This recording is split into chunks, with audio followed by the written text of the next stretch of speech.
So this has to be one of the most hotly anticipated bikes for 2019. You know, it's up there with the top, and you know, certainly when the first generation came out, it really changed the rule books, didn't it? I mean, it's difficult to believe, isn't it? The original RR is 8-9 years old now. So when it kind of hit the roads in 2010, it just kind of blew the competition away. You know, kind of just changed the landscape for sport bikes completely. You know, they were able to produce a bike that not only had a massive amount of performance, and you could take it to a track and thrash it and have a great day out, but it had incredibly good road manners.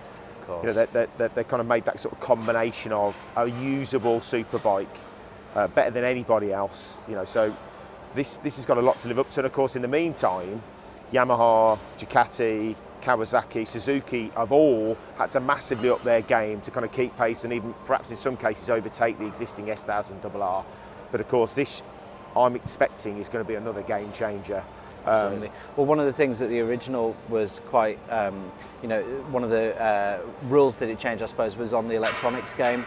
100%. And that's upped the game massively to this latest generation. I mean, there's seismic shift in the amount of electronic aids on these bikes now. Again, you know, I think honestly, you know, when Ducati launched their new V4 last year, again, they sort of just pushed the game forward massively, and that had a massive part to do with how many electronic features the bike had, gyroscopic sensors and IMU. And not only that, I think one of the things that sort of serious you know, track day junkies had stated was that they wanted the bike to be more sort of tailored to their own needs. Sure. So it's not a question of whether or not you just turn the traction control off or you can adjust the ABS. There is a raft of well, it's options. the degree to which you want all of those things, right? You know, tiny incremental adjustments on all those different sensors and different aids on the bike. And of course, we were lucky enough to get one of the guys from BMW up here, I think yesterday or the day before. He sort of gave us a bit of a rough guide of how it all operates. And of course, it's actually very easy to use as well. Really easy. All you do is literally just push that thumb dial, you know, to alternate between your menu options, and then twizzle it. It's quite similar to the BMW iDrive system you'd see in the car, really, isn't it? It is, and I think obviously they're lifting some of that from that whole car technology and putting it into the motorbike. There are some other similarities, but basically what BMW have done with this new RR is they've launched a standard bike, this one next to us in the red, yes, which is I think about 16.5, 16.7. And then they've gone with the M Sport now. M Sport. That's really competitive for a super bike, actually. It's a very similar price to the R1, in fact. Yes, and you know, I mean, we're obviously, hopefully, with enough time and opportunity, we're going to go and have a look at what Ducati are doing, their new V4Rs on the stand, and you know, price-wise, it's pretty eye-watering, isn't it? Let's be honest. You know, value for money. As it stands, I mean, this is subject to people being able to ride the bike and test it. I mean, that does look on the face of it to be a lot of bike. Yeah. The other similarity that you just touched upon with the kind of, you know, the overlap with the cars and the bikes for BMW is that this is now going to be badged as an M Sport, Aaron. And yes. You know, that's a theme that has been going with the cars for ever and a day, basically. Yeah. So M Sport effectively just takes that spec a step further. So new paint scheme, new seat, like a grippier, stiffer seat, carbon wheels. So you know, it's all about kind of making the bike even more performance focused. Lighter wheels, and then of course it's got this full suite of electronics. This has also got an option where you can attach some sort of GPS sensor. So whereas with the standard bike, your lap timer is operated by your high beam. That starts and stops your lap timer. You can attach to this either on the side or I think in the seat cowl a GPS function which will actually time for you. Now there's some consternation around that. You know, you're not really meant to be doing that on track days, but it is an option that's available for this one. I don't know whether it's available for the standard bike. We'd have to double check that. Yeah. But it would be remiss. You know, this is a brand new bike. Yes. You know, I think from start to finish. Absolutely new chassis, new engine. They've saved how much weight? So 10 kilos, 10 kilos wet, and then of course they've increased the power to 207, which is 10 horsepower up as well. It's also the shift cam technology, so again that's kind of transferred across some GS and the new RS and the R. So you should have this kind of more flat torque curve, more linear power delivery. You know, I think, you know, what a lot of the manufacturers are doing, and we touched on this the other day when we were talking about KTM. You know, they've listened to their customer base. Customer base said, you know what, it's a bit too choppy on the road. You know, it's not adjustable enough, and the power delivery wants to be a bit, just that torque curve, that delivery wants to be smoother. And of course that helps in terms of, you know, being able to modulate your throttle when you're really at it. And that's what they've done. They've addressed that too. So you get a much flatter torque curve. You know, there's power all the way across the rev range. Sure, but that's also controllable with the new electronics. So you can literally, absolutely. you can really hone the power delivery. You can really hone the traction control. Yeah. You can really hone the ABS. Obviously, you can't turn it off entirely because nowadays we have to have it on all new bikes. That's what the guy was saying yesterday. Yeah. You can't turn it off entirely. Absolutely. You can turn it down to the minimum for track use. But I mean, it can make you look like a massive hero. Oh, so even you and I, Aaron, maybe Yeah. more so me because I am hopeless, could ride this reasonably fast and not come a cropper.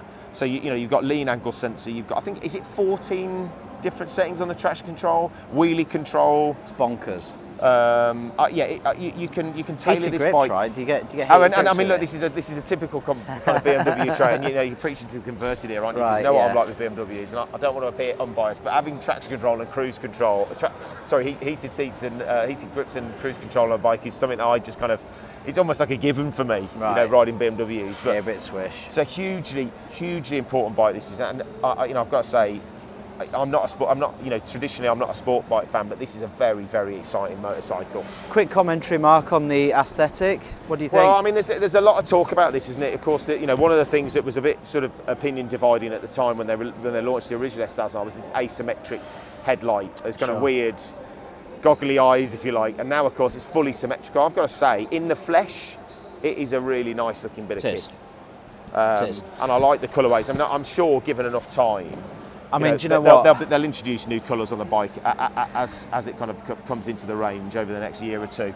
It's got an absolute coffin of a cat on the bottom of it. I wish they'd have hid that a little bit better. Well, I mean, I must be honest. This is the interesting. That's the only thing. Yeah. But for me, I love every other part of it really. And actually, the end can is quite okay as well. Well, you know for a fact that almost every person who buys one of these is going to put some kind of system on it. And of course, the other advantage of changing the exhaust system, whether it's a full or you're going to make a bigger weight saving. Yeah. So you can do 5+ kilos by just taking the exhaust system off and putting a more performance orientated system on there. So you're talking about something with a really, really sensible curb weight and another bike that makes well north of 200 horsepower. And in fact, I was looking at one of the reviews, and the guy who's involved in the development said if it says it's 207 horsepower, it's BMW, it will be 207 horsepower. And of course, that is important. In a kind of top trump scheme of things, this bike is it's squarely focused at Ducati's V4.